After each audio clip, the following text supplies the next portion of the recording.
All right, so I'm going to try to talk about John Calvin quickly. I dealt with Luther, dealt with the Anabaptists, dealt with Zwingli. I'll deal with John Calvin because he is an incredibly influential reformer. And as you're aware, there's even a view of salvation that's named after him, although that's bogus. It should be named after Augustine. So Calvin is born in 1509. He dies in 1564. He's born in France, Noyon, France. He grows up. He gets a lawyer training. He's going to train to become a lawyer. And at some point in time, he gets saved. Right? We don't know all of his details. The only time we hear about Calvin talk about his conversion experience is in the preface to his commentary on the Psalms. So you are dealing with somebody who is entirely different than Martin Luther. Martin Luther is made for the fight. Again, if I love Enneagram stuff, you know I do. I'm like an Enneagram cult leader. Martin Luther is a one-wing two. All right? He knows what he believes is right, and he is just going to, right? That two part of him is going to help other people to understand this. I think Calvin is a one-wing nine. All right? So the nine, for those who don't know Enneagram, one is called the reformer. They think in black and white. They have a system of doing things. They have a reason for doing everything they do. They're always aware of their guilt and sinfulness. I'm a one-wing nine, so I understand how they think. A one-wing two is a helper. One-wing twos is Captain America if you've seen the Avenger movies, all right? He's somebody who has standards and principles, and they're going to enact them. The nine-wing is a peacemaker. So a one-wing nine is more likely to try to, they have their views, but they're going to be more reserved about bringing them out and trying to implement them, where one-wing two is going to be much more into that. That's my take. I think Calvin's a one-wing nine because he's incredibly systematic. So Luther talks about himself all the time.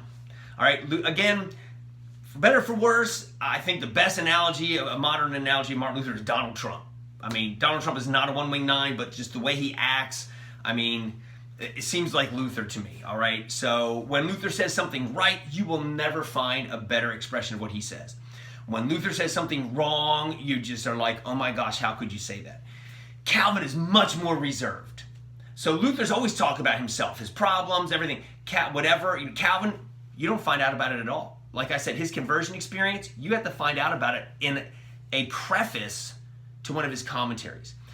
Calvin, I encourage anybody that's listening here, if you have the ability to acquire Calvin's Institutes, which are his main writing, they're they're 4 books, but basically they exist in 2 volumes. So you will find them if you get them online. They occur in 2 volumes. It's basically a systematic theology. And while I don't agree with everything that Calvin has to say, he interacts with church history, with the Bible. I mean, it is a fantastic, valuable book to have. So Calvin, at some point in the early 1530s, kind of has a conversion experience. And at this point in time, France is going to turn against the Reformation. And sadly, it's the Protestants' fault. I think that France would have tolerated Protestants a little more, but they kind of overplayed their hand. They offended the king. The king kicked him out. And Protestants are going to have a very rocky relationship in France, leading ultimately to the expulsion of the Huguenots, who were going to come to various places like the United States. Huguenots are Protestant French, is all they are. So Calvin leaves France because you can't be Protestant and be in France. And on his travels, he wants to go to Strasbourg. Strasbourg is where Martin Bucer is. I've mentioned him before. Martin Bucer is a very peaceful-minded individual who is influenced by Luther, but is really kind of has Reformed views. Remember, I talked about Lutheran views, Reformed views. Reformed meaning capital R. Bucer's going to be, him and Zwingli are going to be really the first 2 that kind of have these views. Calvin's going to take it and bring much more, make it into much more greater system. So he wants to go to Strasbourg to study under Martin Bucer. Calvin just wants to write. He does not want to be a pastor. He doesn't want to do any of that. On his way, he is sidetracked because of warfare to go to Geneva. While he's in Geneva, he's staying the night. He has already written his first edition of the Institutes. So Calvin's Institutes came out in 4 different, what do you call it when you make a new editions? That's the word. And his first one was maybe 80 pages. His final one's about 1,500. So over about a 30-year period of time, he's constantly altering that. Excuse me. And so he's starting to get known. So as he goes through Geneva, the reformer of Geneva is Guillaume Farel, William Farel. And if you remember, I said before, every town kind of had its own reformer. People went to various towns to try to reform it. And if the town allowed them to, they could do it. So Guillaume Farel is the reformer here in Geneva.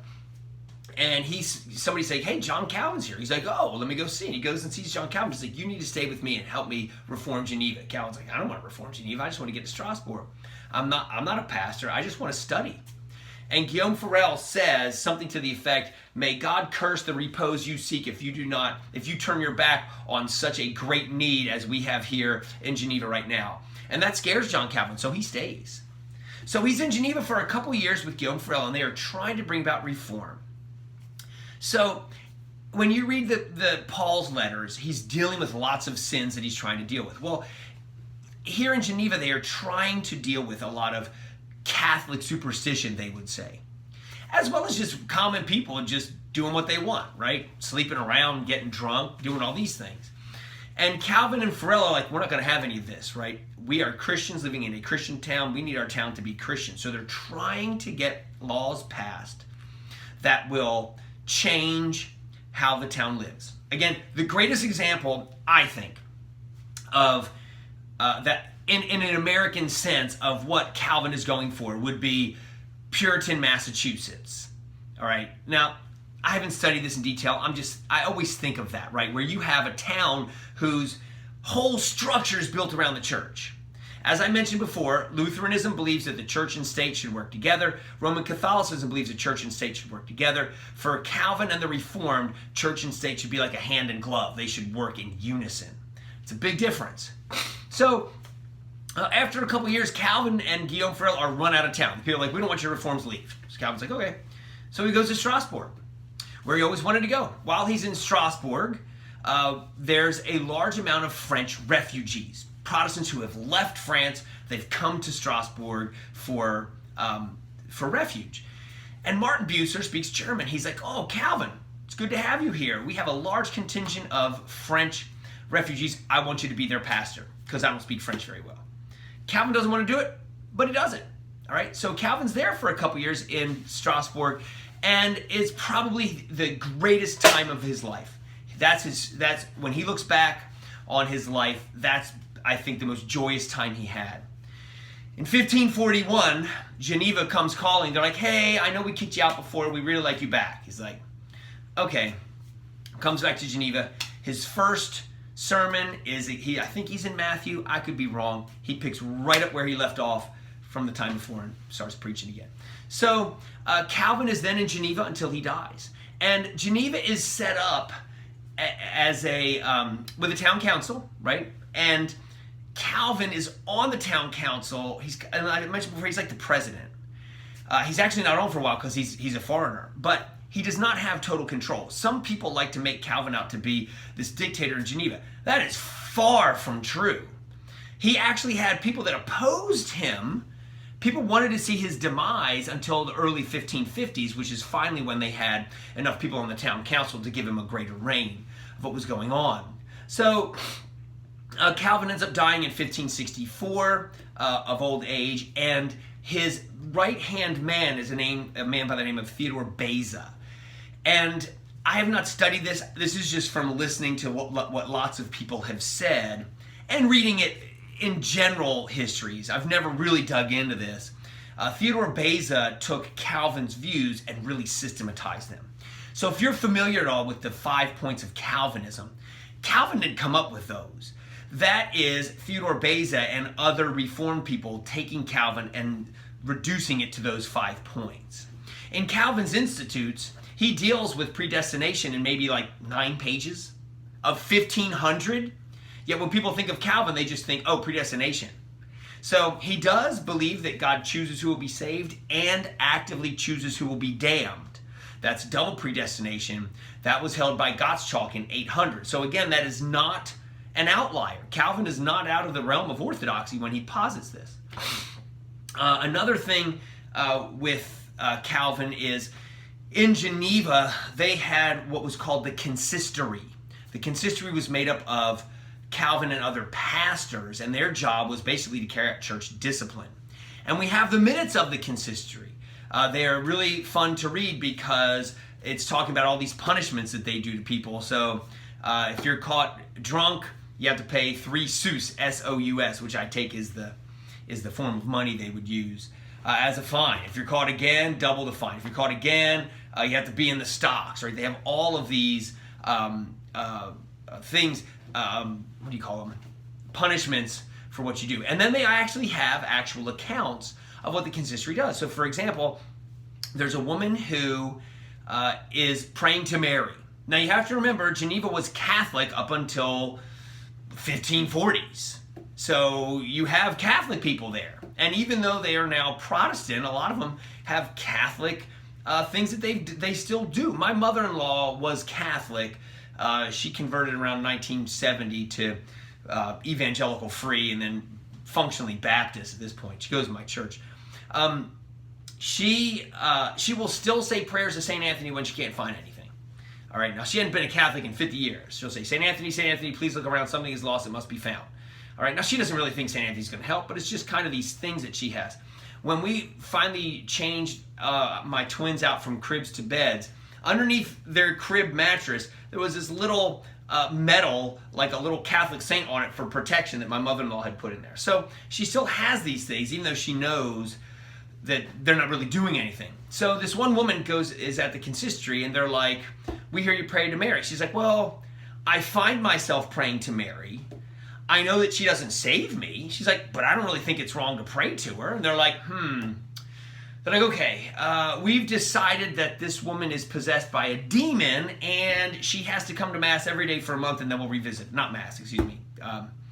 Hear the sermon every day for a month, and we'll revisit it. So this woman who is basically just still practicing superstitious Catholic things, they say she's demon possessed, right? So it's really fun to read. The last thing about Calvin is what happens in the Michael Servetus incident. So Michael Servetus was a Spanish doctor. He was in the worked for the Holy Roman Emperor, and in the early 1520s becomes dissatisfied with the Holy Roman Emperor and how things are running. They sack Rome. This is an earlier event, has nothing to do with the Reformation. And he's kind of like, really? We're going to sack cities? And he doesn't like it, and he just kind of leaves. And so Servetus is really smart, and he starts to write anti-Trinitarian literature. Now, if you want to become a heretic, the fastest way to become a heretic is start to explain the Trinity. All right? Don't do it. Do it like Augustine. Father is God, the Son is God, the Holy Spirit is God. The Father is not the Son is not the Holy Spirit is not the Father. There is one God. Boom, there you go, right? But Philip Dayleader, medieval historian, says that the Trinity is like the third rail of Christianity, that third rail that's in the middle of a subway, the one that has the electricity in it. You mess with the Trinity, you die. So Servetus starts arguing against the Trinity. And he seems to me, I need to go back and reread him. He almost sounds like a modalist. When you read his stuff, it's kind of like, I don't really know if you're an anti-Trinitarian. You kind of sound Trinitarian.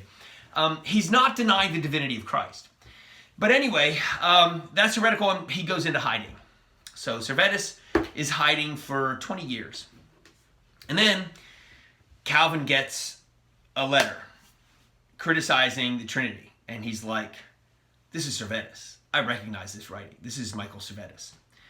Calvin sends Michael Servetus, that's not what he doesn't put his name Michael Servetus, but he sends to this address a copy of his Institutes, basically to answer all of Servetus's issues, right?